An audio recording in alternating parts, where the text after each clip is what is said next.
की डालियां लगी हैं। ये यीशु मसीह जब यरूशलेम के अंदर विजय प्रवेश करे तब लोगों ने खजूर की डाली लाई और खजूर की डाली से उसका स्वागत किया। खजूर की डाली को अगर आप ध्यान से देखें तो ये ऐसी है, विक्ट्री, विजय को दिखाती है। तो विजय प्रवेश हुआ, उन्होंने खजूर की डाली काटी और खजूर की डाली मिलाई और उनके नीचे डाला, अपने कपड़ों को भी उनके नीचे डाला, बिछाया और एक गधे के बच्चे के ऊपर बैठकर वो आज यरूशलेम के अंदर प्रवेश किए। आपको ये जानना बहुत जरूरी है क्योंकि आज पाम संडे, इसके बाद गुड फ्राइडे आएगा 18 तारीख को, इसके बाद आएगा ईस्टर। ठीक है, तो ये सारी नॉलेज आपको होना जरूरी है। निकालेंगे मेरे साथ गुरु का रचित उसका 19 अध्याय और उसके 28 आयत समझो। ये बातें कहकर वे यरूशलेम की ओर उनके आगे चले। जब वे जैतून नामक पहाड़ पर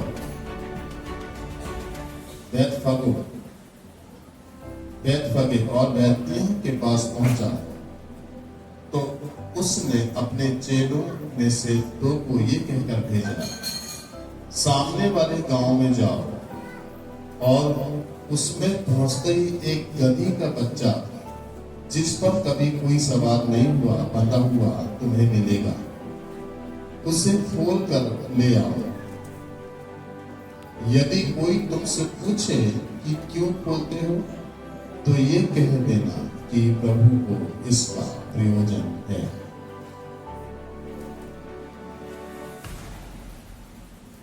एक राजा अब विजय प्रवेश करेगा, उसके लिए एक रथ होना जरूरी है, घोड़े होना जरूरी है, सवारी या गाड़ी होना जरूरी है, क्योंकि राजा विजय प्रवेश करेगा। परंतु यीशु मसीह ने ना तो घोड़ा चुना ना कोई रथ चुना, परंतु यीशु मसीह ने एक नॉर्मल जानवर, गधा, जिसको पालतू भी नहीं कहेंगे, समझ रहे ना, बिल्कुल त्यागा हुआ अलग से। घोड़े को इस्तेमाल करते हैं हम अच्छे तरीके से, उसकी देखभाल भी हम बहुत अच्छे से करते हैं, ठीक है ना, परंतु गधे की इतनी ज्यादा देखभाल हम करते नहीं है, केवल उस पर सामान को लादना, उसको इस्तेमाल करना, बस केवल। और प्रभु ने उस गधे को चुना और चेलों से ये क्यों कहा कि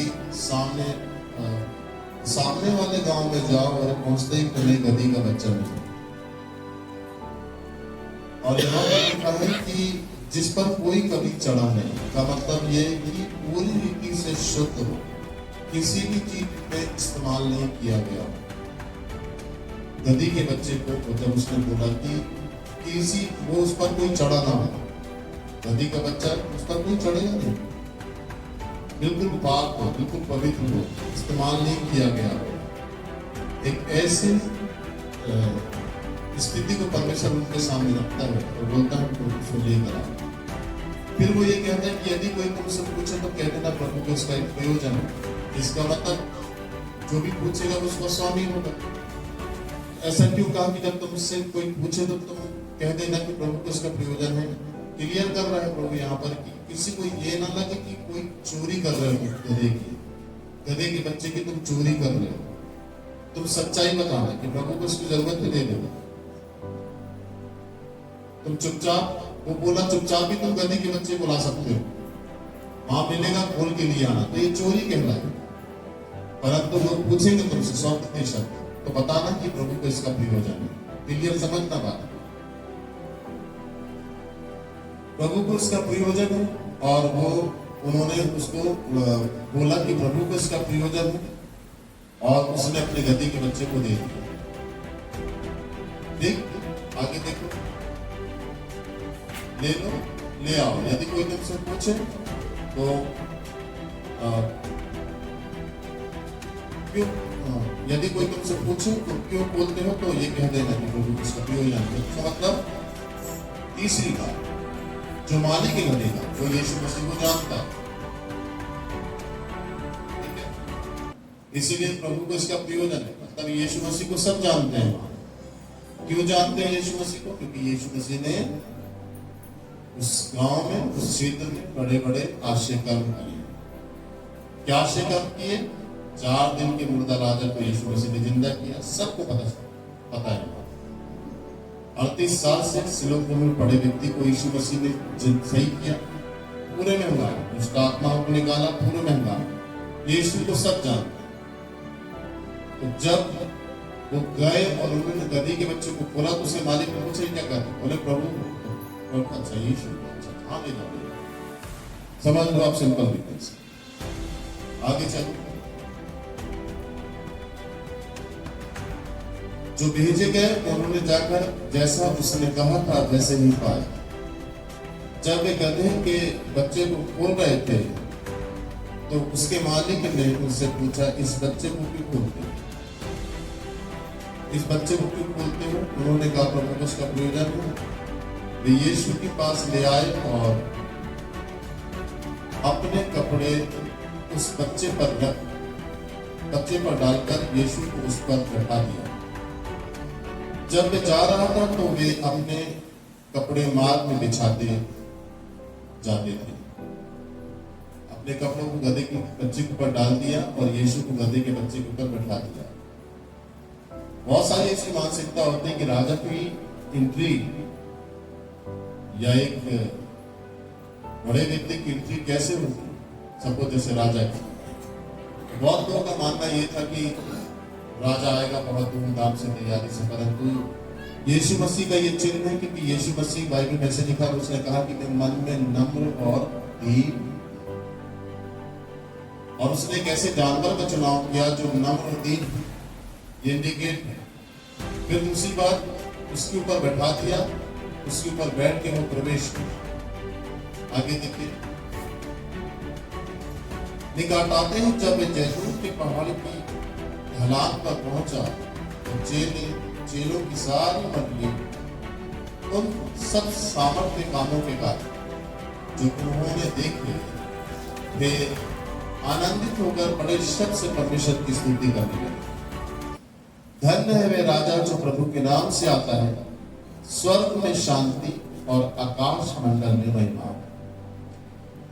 वे आश्चर्य कर्म, जब वो गधे में बैठकर प्रवेश किया तो ये तो हमारा राजा है और इसने बड़े बड़े काम किए हैं, तो वो आनंदित हुए और परमेश्वर की बड़ाई करने लगे, है ना। और कहने लगे कि धन्य है वे राजा जो प्रभु के नाम से आता है, स्वर्ग में शांति और आकाश मंडल में महिमा। का मतलब क्या है?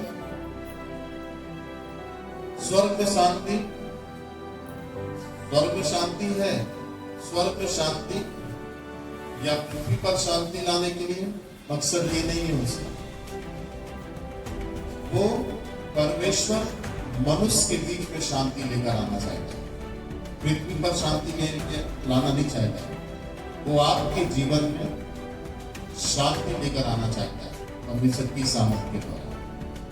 तो लोगों ने जैसा देखा, फिर वो ये देख रहे थे कि राजा है, इसने बड़े बड़े काम किए, इसने मुर्दा जैसी चीज को जिंदा कर दिया, तो ये बहुत बड़े बड़े काम कर सकता है, इसके द्वारा हम बहुत आशीषित हो सकते हैं, इसके द्वारा हम बहुत ऊंचे उठ सकते हैं।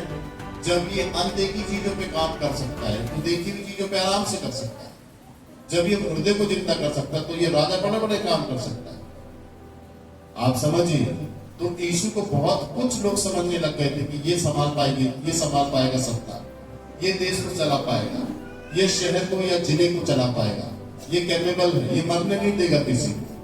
जो भी बीमार होगा उसको चंगा करेगा, जो भी दुष्ट आत्मा से ग्रसित है उसको ठीक करेगा, जो भी लंबे से ग्रसित है उसको ठीक करेगा, जो मर गया उसको जिंदा करेगा। सब कुछ उसके हाथ में। उनका नजरिया लोगों का यीशु मसीह के प्रति बदल गया था, परंतु यीशु मसीह किसी और चीज को स्थापित करने के लिए उनके जीवन में, हमारे जीवन में आए। बोलिए हालेलुया। आगे देखिए, तब भीड़ में से कुछ फरीसी उसमें से कहने लगे, हे गुरु अपने चेलों को डांट। उसने उत्तर दिया, मैं तुमसे सच कहता हूँ, यदि ये चुप रहे तो पत्थर चिल्ला उठेंगे। उसमें से कुछ फरीसी डांटने लगे कि इनको चुप कर, क्योंकि वे हल्ला कर रहे थे। निकाले मत्ती रचित सुसमाचार उसका 21 अध्याय, मत्ती रचित सुसमाचार उसका 21 अध्याय निकाले, देखें।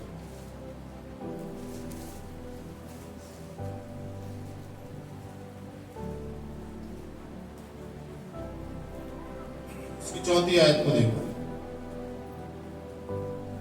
21:4।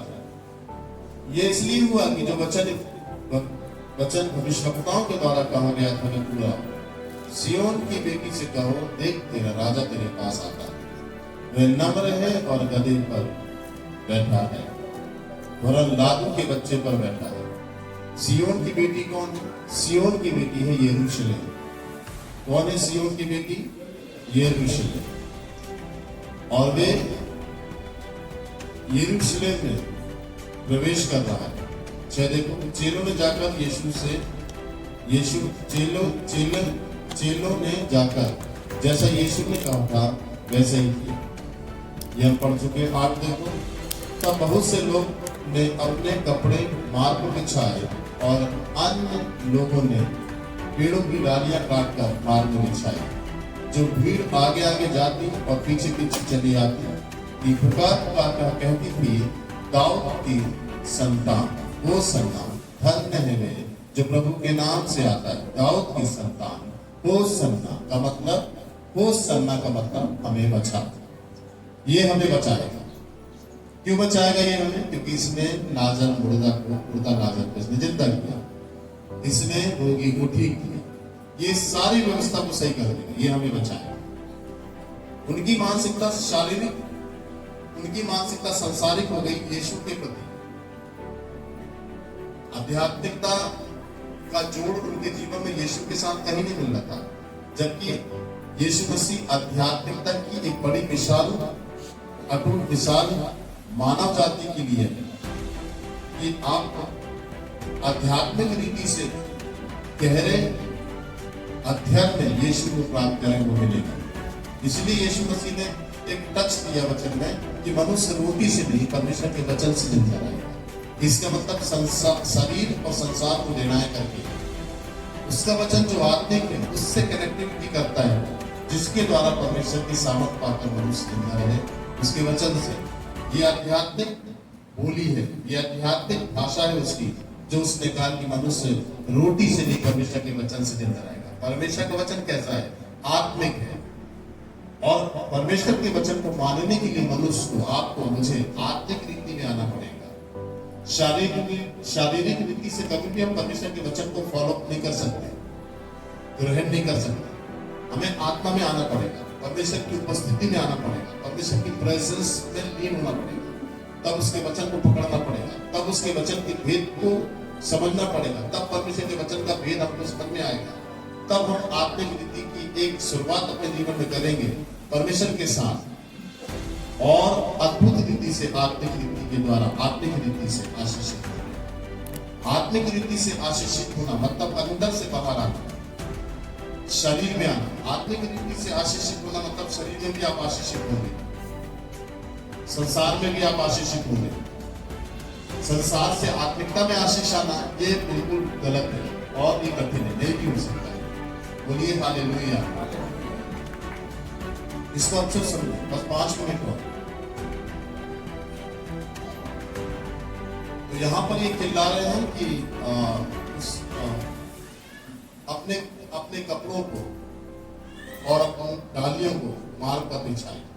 कपड़ों को बिछाने का मतलब है कि प्रभु के प्रति एक अद्भुत प्रेम भरी निष्ठा को प्रदर्शित करना, समर्पण को प्रदर्शित करना, ठीक है ना, और पूरी रीति से अपने आप को उसको देना, ये राजा है हमारा। और डालियां दिखाना मतलब विजय प्रवेश, ये विजय दिलाएगा हमें। खजूर की डालियां दिखाना मतलब ये विजय दिलाएगा हमें, इसके द्वारा हमें विजय मिलेगी। इसलिए भी खजूर की डालियों को मिला करके ये चिन्ह प्रदर्शित कर रहे हैं कि ये हमें विजय दिलाएगा। हो सकता है लोग शास्त्रीय फरीसी सदुकियों और धार्मिक अगुओं के द्वारा दबाए गए, प्रताड़ित किए गए, परेशान किए गए, परंतु एक शख्स दुनिया में आया जिसने सबका ख्याल रखा। एक शख्स दुनिया में आया जिसने बीमारी को दूर किया। एक शख्स दुनिया में आया जिसने दोष नहीं लगाया, क्षमा किया, वो यीशु। तो लोगों की मानसिकता वैसी बदल गई। उन लोगों से जो अगुवे थे, धर्मगुरु, जो सत्ता पर बैठे हुए थे, जो नेता थे, राजनेता, वे यीशु मसीह से ज्यादा काम या यीशु मसीह से ज्यादा सोचना या यीशु मसीह से ज्यादा भलाई लोगों के साथ नहीं कर पाए। और आप ऐसे भी वर्तमान में सरकारों को देखते ही हैं। तो यीशु मसीह से जो उनको मिला वो पूरी रीति से यीशु मसीह के लिए समर्पित हो गया। कपड़े उतार दिए, गाल हिलाने लगे और जोर जोर से चिल्लाने लगे, दाऊद की संतान होसन्ना, दाऊद की संतान होसन्ना। होसन्ना मतलब हमें बचा, हमें बचाएगा तकलीफ से, परेशानी से, दिक्कत मुसीबतों से। जो भी विपदा संसार में, शहर में, नगर में आएगी, जिले में आएगी, ये व्यक्ति बचा। क्यों बचाएगा? क्योंकि इसने आंधी को शांत कर दिया, पानी को चुप करा दिया, तो सब चीज इससे कर दिया। तो उसको क्या करे? वो सांसारिक और शारीरिक रीति से देखे। तो जब हम सांसारिक, फिर यही लोग स्पॉन करें, फिर यही लोग यीशु मसीह को आज कह रहे हैं हमें बचा, कल यीशु मसीह को यही लोग कहते हैं सूली पर चढ़ा, इसे मारो। अब क्या हो गया? कल तो तुम कह रहे थे कि यही हमें बचाएगा, अब इसी को तुम मार रहे हो। तो ये होता है मुकरना, बदल जाना, छोड़ देना यीशु को। ये इसलिए होता है क्योंकि हमारी दृष्टि ना सांसारिक और शारीरिक रहती है, यीशु के प्रति आत्मिक नहीं। आत्मिक दृष्टिकोण जो व्यक्ति यीशु मसीह के प्रति रखता है, उसके वचन पर रखता है, ध्यान देता है, वो व्यक्ति कभी नहीं मुकरेगा। वो सच्चाई की पहचान प्राप्त कर लेगा, बदलेगा नहीं। इनका बदलना जायज था क्योंकि इन्होंने सांसारिक दृष्टिकोण से उसका आकलन किया। आपको कभी भी सांसारिक दृष्टिकोण से उसका आकलन नहीं करना है कि वो आपको बरकत देगा, आपको ब्लेस करेगा, आपको पैसा देगा, आपको चंगाई देगा। ये सब केवल मात्र विश्वास रखने से, उसके रास्ते पर चलने से। आपको मांगना भी नहीं है, अपने आप मिल जाएगी। उसने कहा मैं अपने किए हुए द्वार का दर्शन दूंगा। उसने ये नहीं कहा जब तू बोलेगा तब मैं तुझे छुटकारा दूंगा या दर्शन दूंगा। उसने पहले कहा मैं अपने किए हुए उद्धार का दर्शन दूंगा।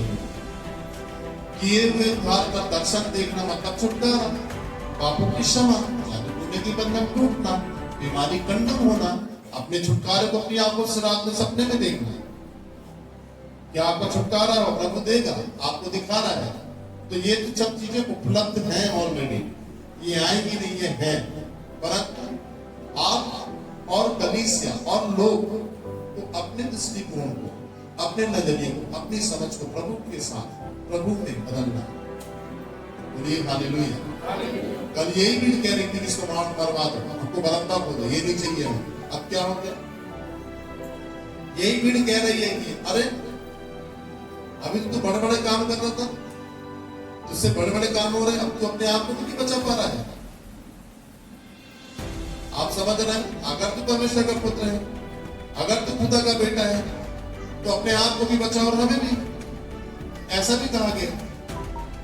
तो अब नजरिया बदल गया था उनका, क्योंकि वो यीशु मसीह के आने का सुसमाचार सुनने का और यीशु मसीह के बलिदान को पहचान लिया कि वो क्या करने जा रहे।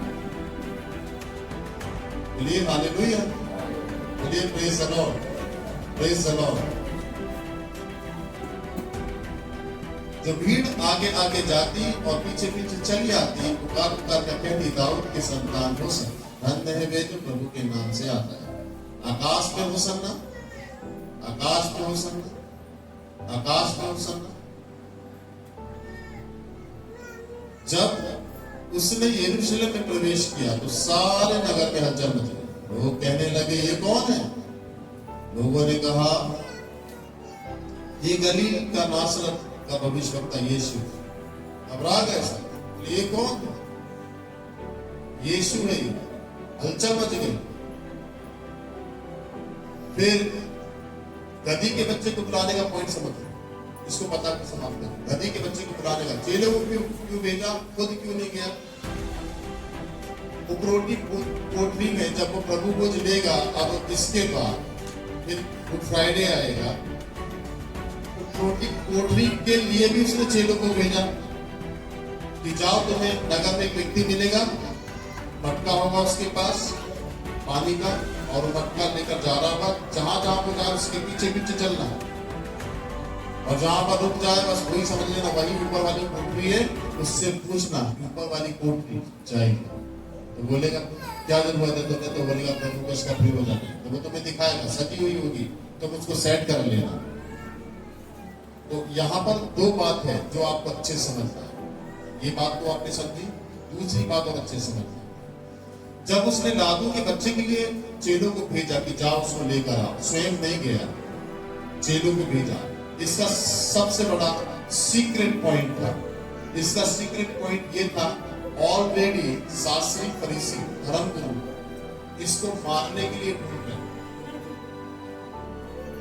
फिर जिस लाजर को यीशु मसीह ने मुर्दों में से जिंदा किया, सुना ध्यान से, उस लाजर को भी मारने के लिए ढूंढ रहे हैं, क्योंकि वो गवाही ना दे, क्योंकि कुछ यहूदी यीशु मसीह पर विश्वास करने लग गए, और सारे यहूदी यदि यीशु मसीह पर विश्वास करने लग गए तो इनकी धार्मिकता, इनका राज्य करना खत्म हो जाएगा। इसीलिए बोले वो लाजर कौन है जो मुर्दों में से जिंदा हुआ, उसको भी मारो, और जिसने उसको जिंदा किया उसका नाम बोले, बोले यीशु, बोले उसको भी मारो। इसलिए तो अब यीशु जिससे भी मिले वही उनका दुश्मन बन जाए, यीशु जिससे भी बात करे वही उनका दुश्मन बन जाए। इसलिए यीशु नहीं गया, चेलों को भेजा, जाओ चुपचाप गधी के बच्चे को लिया, सीक्रेट तरीके से गए, मालिक से मिले और गधी के बच्चे को ले आए, क्योंकि यीशु को पहचानते हैं। अगर यीशु जाता गधी के बच्चे को लेने, तो वो गधी के बच्चे का मालिक जिसमें बैठ के वो यरूशलेम में प्रवेश किया, किसका गधा है, किसका गधा है, अरे यीशु वहां लेने गया था, उसको भी पकड़ो, उसको भी मारो। इसलिए सीक्रेट तरीके से भेजा उसे, अपने आप को शो अप नहीं किया, दिखाया नहीं, चेले चुपचाप गए, ले आए। इसीलिए ऊपरी कोठरी में जो फंसे पर वो करेंगे लास्ट सफर, जो दाखरस और रोटी को खाएंगे, उसमें भी वो गया नहीं, उसने चेलों को भेजा, और चेले गए, बड़े वाला व्यक्ति मटका लिया हुआ तो वो मिला, उनसे बात किया, फिक्स कर दिया कोठरी को कि प्रभु तेरे ऊपरी कोठरी फंसे पर करेगा, मनाएगा, ठीक है, सजी हुई थी उसको और सेट कर देना, उन्होंने कर दिया, और चुपचाप यीशु गया, चेले गए और वहां पर फंसे मनाया। यीशु नहीं गया, दिखा नहीं, यीशु के जाना, चलना, हलचल मच रही। अब देखो यीशु यरूशलेम में गधे में बैठकर आ रहा है तो हलचल मच रही है, समझ रहे ना आप, यीशु का दिखना हलचल मचना, यीशु का चलना रास्ते पर हलचल मचना, इसलिए वो चुपचाप चेलों को भेज रहा है। बोलिए हालेलुया। तो अब ये दोनों चीज की यीशु ने की नजर में आया, दोनों काम बन जाए। अब इसका एक पॉइंट निकल के आता है, वो है परमेश्वर के काम के लिए समझ। उस आदमी से यीशु मसीह ने गधी का बच्चा मांगा, उसने दे दिया, यीशु मसीह के लिए इस्तेमाल। आज आपसे भी प्रभु कुछ मांगता है, क्या आप तैयार हैं देने के लिए? आज आपसे भी प्रभु कहता है कि तू अपना एक कमरा दे मुझे। आज आपसे भी प्रभु कहता है कि प्रभु उस कमरे में आए, उस कमरे को जिसको तूने गंदा करके रखा या जिसको तू इस्तेमाल करना जो तेरा प्रिय है वो मुझे दे, उसमें तेरी आराधना चले, तू तेरी आराधना करे, मेरी महिमा प्रकट उस घर में।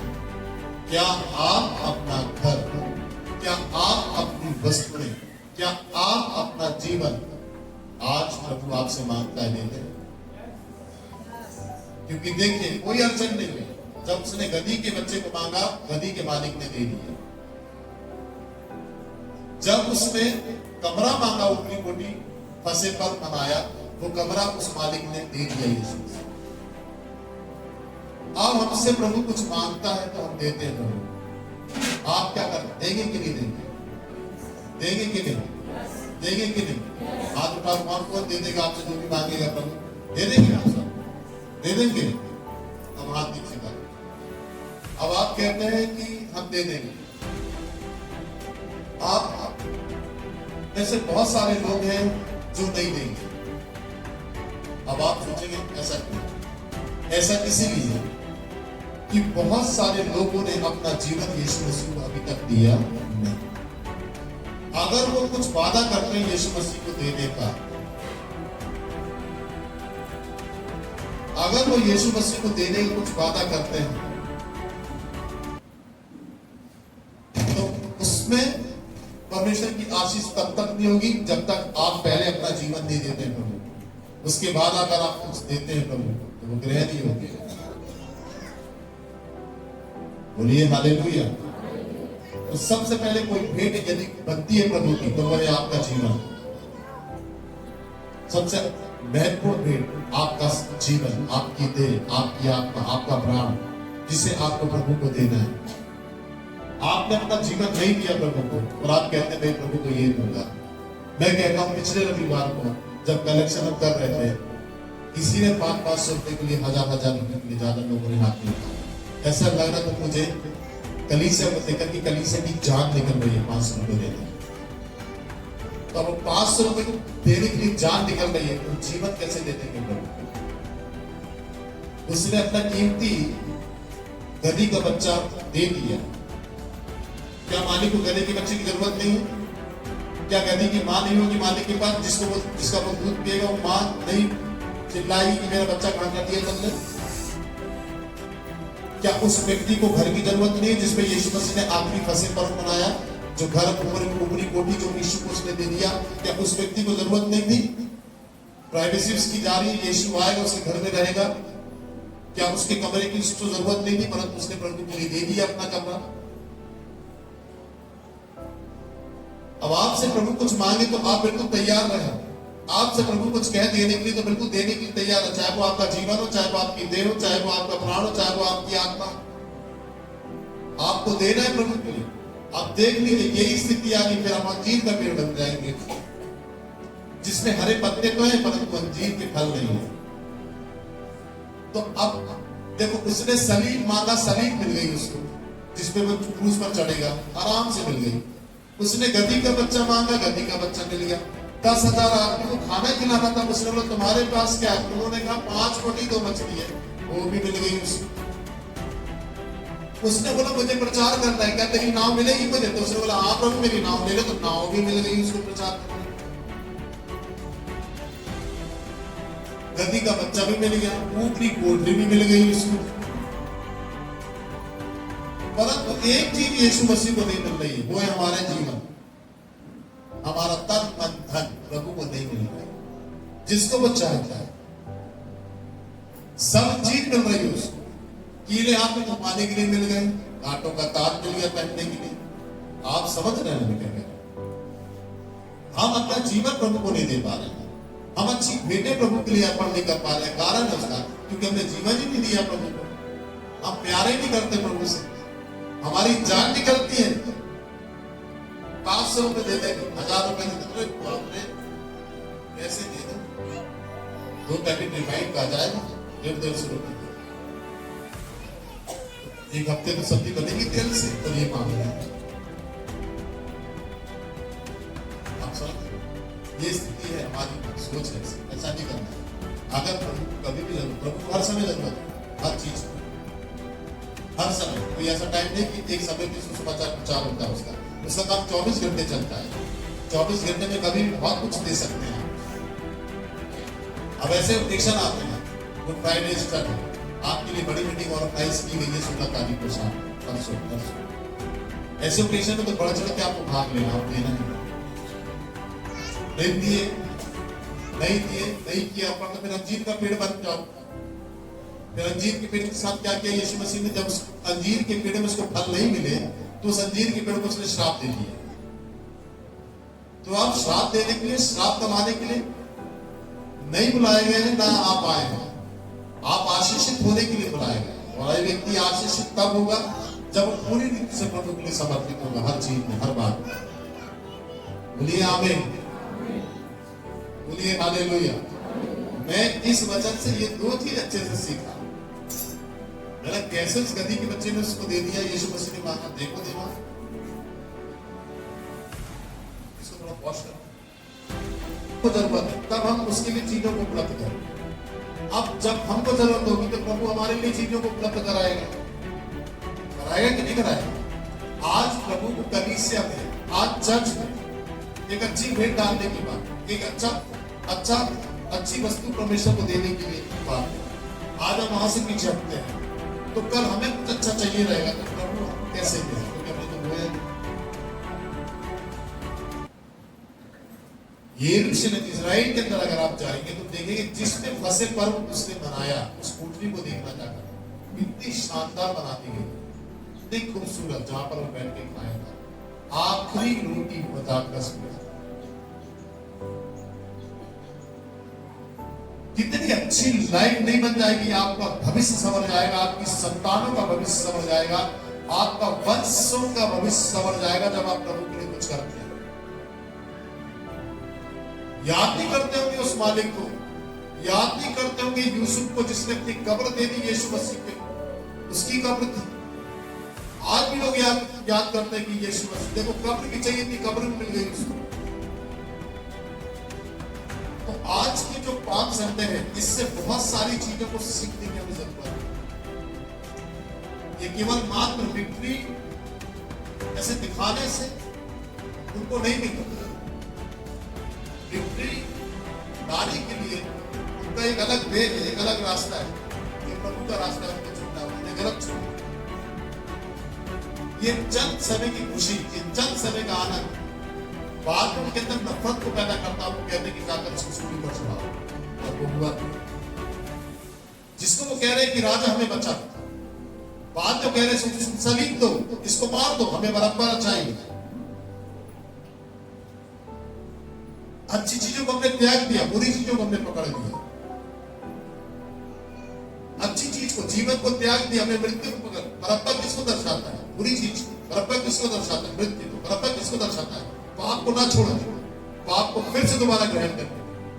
बोलिए हालेलुया। अपने हाथ में पकड़ाओ, बोलो धन्यवाद यीशु मसीह मुझसे बात करने के लिए। जब जब आपको किसी चीज की जरूरत हो, मैं प्रभु आपके लिए तैयार हूं, मैं आपके लिए तैयार हूं। प्रभु किसी भी समय, किसी भी समय, आज मैंने सीखा पाम संडे की सही नहीं।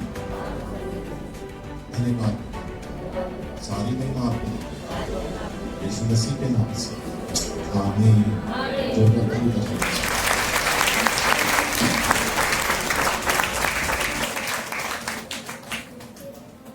जल्दी से शांत, समझदार हैं आप, हल्ला नहीं करेंगे, उठेंगे, चलेंगे, फिरेंगे नहीं, ठीक है?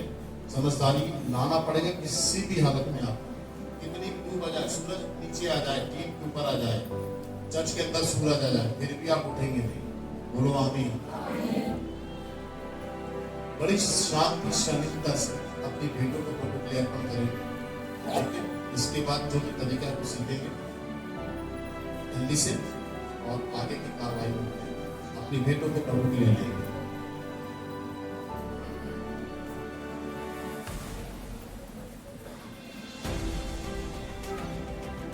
अच्छी भेंट परमेश्वर के भवन के लिए, उसके राज्य के लिए बोना है। आज आप क्या देते हैं पाम संडे में? उसने अपने गधी का बच्चा दे दिया, उसने अपनी उपरी कोठरी को दे दिया। आज आप क्या देंगे उसको?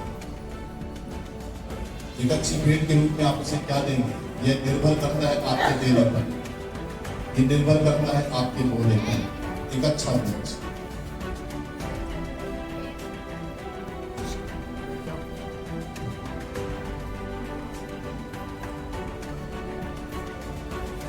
आइए प्रभु की महिमा के लिए गीत गाएंगे।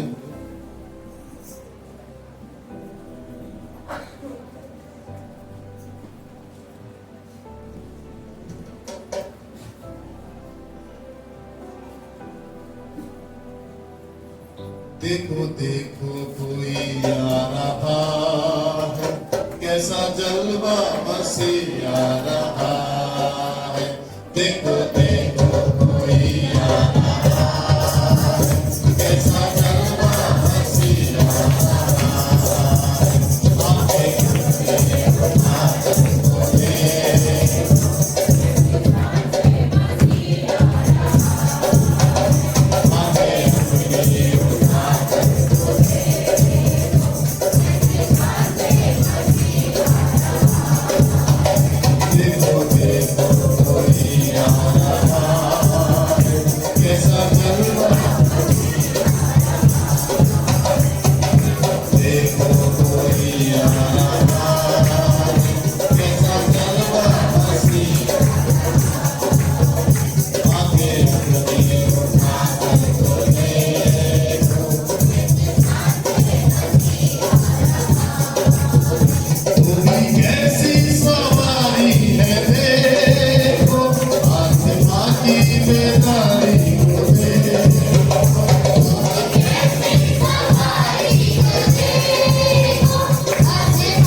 आ रहा है, देखो देखो कोई आ रहा है, कैसा जलवा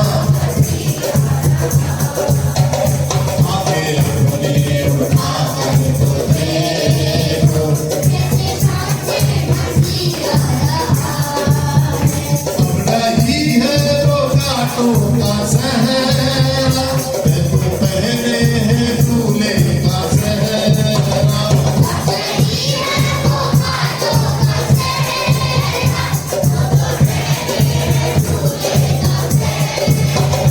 जिंदगी के बदन कैसी प्यारी दुल्हन, जिसको लेने दूल्हा आ रहा है, देखो देखो कोई आ रहा है, कैसा जलवा हंसी आ रहा है,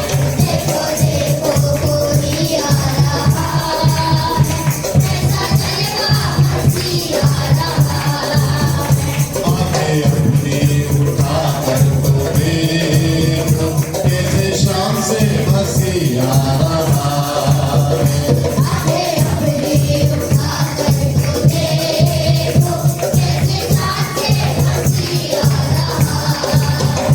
वहाँ सूरज और चांद ना कोई, अब तो मुर्दे पड़े हैं ना कोई,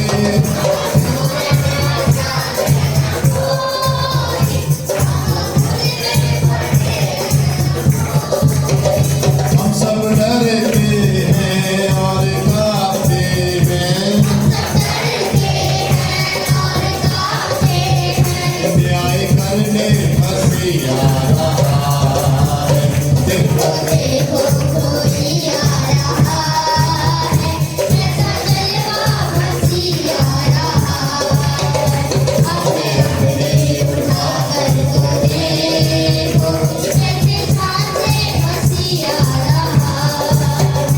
ये दुनिया हमारी मिटेगी, एक नई दुनिया फिर से बनेगी,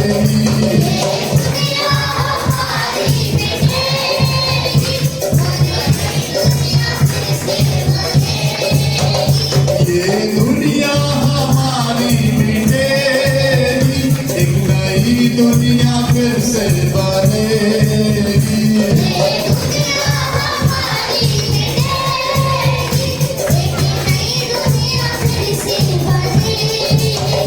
सब नया होगा, जग नया होगा, सब नया होगा, जग नया होगा, राज्य करने बसी आ रहा है, देखो देखो कोई आ रहा है, कैसा जलवा बसी आ रहा है,